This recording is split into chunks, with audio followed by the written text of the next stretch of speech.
आज मी बनवला 1,00,000 रुपीजचा केक. श्री स्वामी समर्थ कसे आहात सगळे? तर आत्ता तुम्ही एक गिफ्ट बघितलं असेल. तर ते गिफ्ट म्हणजे जे माझ्या आत्ता हातात आहे तो आहे iPhone 17 एअर.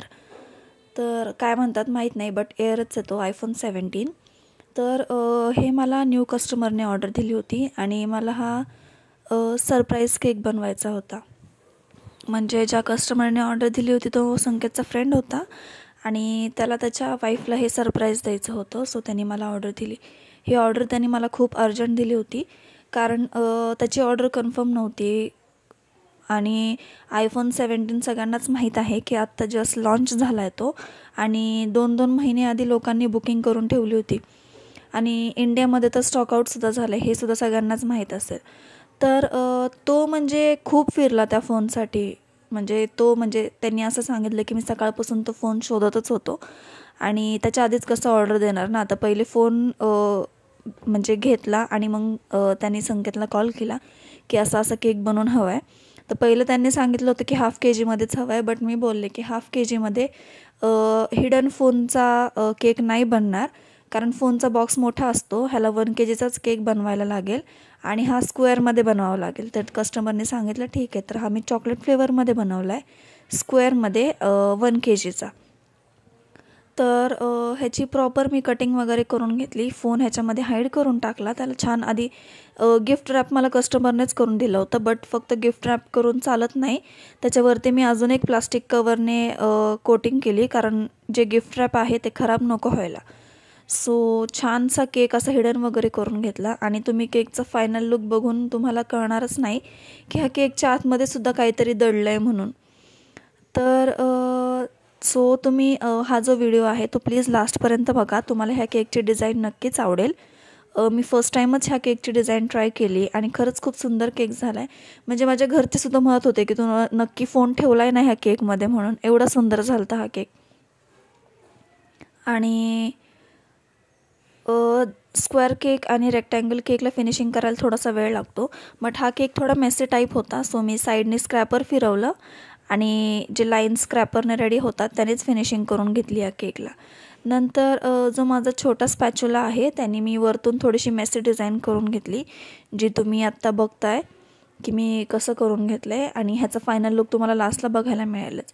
त्याच्यानंतर सगळे आयसिंग वगैरे झाल्यानंतर मी पहिले तर बेस वगैरे क्लीन करून घेतला आणि हा केक ना खूप हेवी झाला होता. म्हणजे 1 किलोच्या पण वर गेला असणार 100%.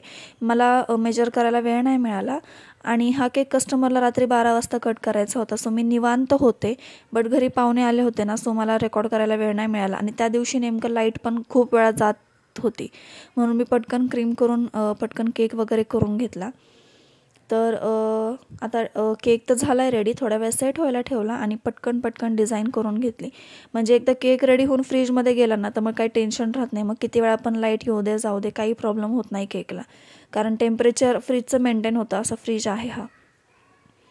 तर मला ह्या केकच्या डिझाईनसाठी ना भरपूर नोझल चेंज करायचे होते आणि सारखे नोझल चेंज करून फायनली हा केक रेडी झाला, जो तुम्हालासुद्धा आवडेलच. तर म्हणजे ह्या केकच्या डिझाईनसाठी मी पिंक, व्हाईट आणि लाईट पिंक असे 3 कलर यूज केलेत. तर तुम्ही बघू शकता की म्हणजे आत्ताच ह्या केकला किती सुंदर लुक आला आहे. मी मुद्दाम तुम्हाला फक्त जो डिझायनिंगचा पार्ट आहे तोच तुमच्यासोबत शेअर केला आहे, कारण तुम्हीसुद्धा ही डिझाईन ट्राय करून बघू शकता. आणि ह्या टाईपच्या ज्या डिझाईन असतात ना ते शक्यतो स्क्वेअर केकमध्येच छान दिसतात, खूप सुंदर दिसतात आणि फायनल लुक तर खूप सुंदर होता ह्या केकचा. तुम्हाला कसा वाटला ह्या केकचा फायनल लुक प्लीज मला कमेंट करून सांगा. आणि तुम्ही अजून पण आपल्या चॅनलला सबस्क्राईब नसेल केलं तर प्लीज जाऊन लवकरात लवकर सबस्क्राईब करा. सबस्क्राईब करायला विसरू नका. आणि मी अधूनमधून लाईव्ह येत असते, जसं मी कालसुद्धा लाईव्ह आले होते, त्यामुळे मी काल कोणताही ब्लॉग अपलोड केलेला नव्हता, कारण मी जे लाईव्ह आले होते तेच अपलोड केलं होतं. कारण त्याच्यामध्ये मी केक पूर्ण आयसिंगपासून ते डिझायनिंगपर्यंतचा पार्ट मी तुमच्यासोबत शेअर केलेला आहे. सो प्लीज जे कोणी लाईव्हला काल जॉईन नव्हतं झालं त्यांनी पटकन जाऊन ते लाईव्हसुद्धा जाऊन चेक करा की मी कसा डिझाईन केलं आहे, कोणता केक होता, किती केक होते. आणि त्या केकचंसुद्धा फीडबॅक मला कस्टमरकडून खूप सुंदर आलं, ते पण आजच दिलं आहे मला कस्टमरने. तर हा जो 1,00,000 रुपीजचा केक आहे ना तो कसा झाला आहे तो सुद्धा मला नक्कीच कमेंट करून सांगा आणि पटापट जाऊन सबस्क्राईब करा. आणि तुम्ही अजूनही आपल्या इंस्टाग्रामच्या पेजला जाऊन फॉलो नसेल केलं तर प्लीज तिथेही जाऊन फॉलो करा लवकरात लवकर. तिथेसुद्धा मला सपोर्ट करा. तिथेही मी रील्स वगैरे अपलोड करत असते. डेली नाही करत बट एक दिवस सोडून वगैरे असं करत असते, बट करते मी तिथेसुद्धा अपलोड. आणि तिथे माझे डेली अपडेट्स असतात केकचे. तर जिथे स्पेस राहिली होती ना तिथे मी असे डॉट्स फिल करून घेतले आणि पूर्ण केकची जी बॉर्डर होती ती पूर्ण फिल करून घेतली. म्हणजे कुठेही मोकळी जागा ठेवली नाही, कारण मोकळी जागा ठेवली असती ना तर केकचा पूर्ण लुक गेला असता. तर एवढा सुंदर हा केक झाला होता जो मी फर्स्ट टाईम बनवला होता आणि मला सुद्धा खूप म्हणजे खूप आवडला. आणि म्हणजे खरंच म्हणजे एवढा सुंदर झाला आहे ना हा केक. त्याच्यानंतर खालून जी बॉर्डर आहे ना ती बॉर्डर पण मी करायला घेतली एकदम फास्टमध्ये. आणि लास्टला म्हणजे मी हा केक मेजर करून नाही दाखवला, जसं मी तुम्हाला सांगितलं की माझ्या लक्षात नाही राहिलं हा केक मेजर करायचं. आणि कस्टमरने अर्जंट ऑर्डर दिल्यामुळे काय झालं होतं ना की माझ्याकडे स्क्वेअरचे जे बेस असतात ते अवेलेबल नसतात. आणि 1 डे प्रायर ह्यासाठी मी ऑर्डर घेत असते, कारण काही वेगळी डिझाईन असेल किंवा काही असेल तर त्याचं मला मटेरियल अवेलेबल करावं लागतं. तर आमची इथं बेकरी आहेत खाली, सो मी संकेतला पटकन त्यांच्याकडे पाठवलं आणि एक बेस घेऊन ये बोलले. तर तो पटकन एक बेस घेऊन आला आणि मग मी लगेच केक करायला घेतला. मी 1 kgच्या सर्कल बेसवर केक केला असता, बट काय ना जे केकचे कॉर्नर्स होते ना ते बेसच्या पण बाहेर आले असते आणि केक खूप घाण दिसला असता.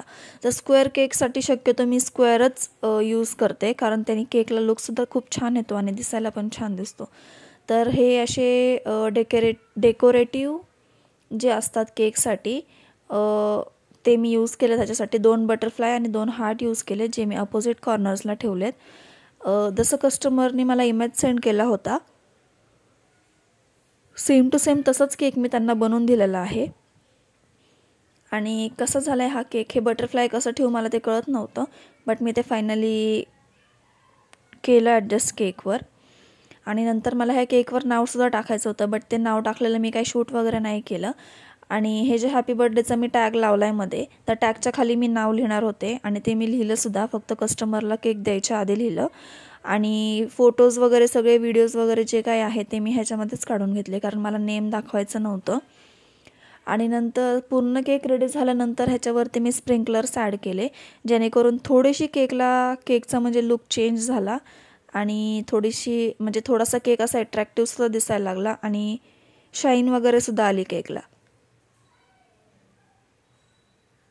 तर ह्या केकचा जो एकदम फायनलवाला लुक आहे तो मी लास्टला शेअर केलेला आहे. आणि तुम्हाला आवडला आहे का हा केक, प्लीज मला कमेंट करून सांगा. आणि असेच भरपूर खूप सारे न्यू व्हिडिओज जर तुम्हाला बघायचे असतील तर चॅनलला सबस्क्राईब करायला विसरू नका. लवकर जाऊन सबस्क्राईब करा आणि बेल आयकॉनवर सुद्धा क्लिक करायला विसरू नका.